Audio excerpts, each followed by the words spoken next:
I know we all want everything our own way, but is serving ourselves really the best thing to do? Or would it be better to put someone else's interests ahead of our own? Or is there a third alternative? G'day everyone, Brian here. In the account of the Philippian church, there is mention of a bloke named Timothy. And as you heard on Monday, Timothy is a bloke who is known to the people of the Philippian church. He was there when the gospel of Jesus Christ first came into the city. He has been an important man in the history of that local church, and he continues to be an important man in their history and in their contemporary situation as Paul writes this letter to them. Now, earlier in the letter, Paul has urged the people of the Philippian church to be humble, to be united. Here's what he has to say in chapter 2 from verse 3. Do nothing out of selfish ambition or vain conceit, but in humility consider others better than yourselves.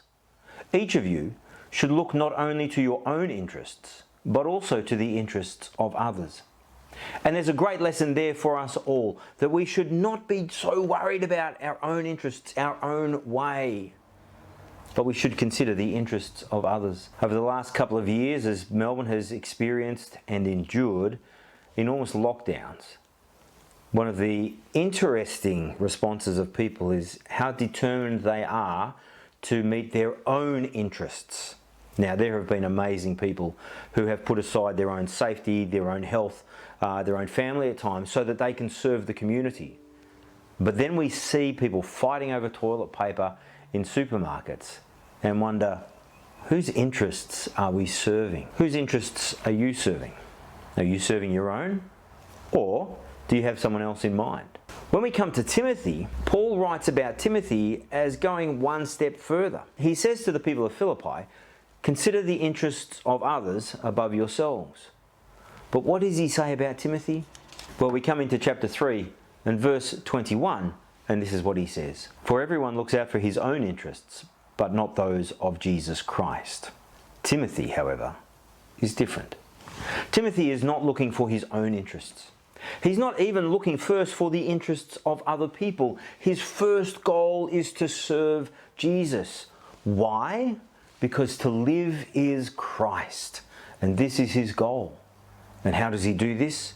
By putting aside his interests to serve the gospel of Jesus Christ. And interestingly, in doing that, he is serving the interests of others. Sometimes people get offended when we, Christians, proclaim Jesus as the only way to heaven. When we tell people that with Jesus, actually you will have a better life now. It might have its struggles, but you will have Jesus with you.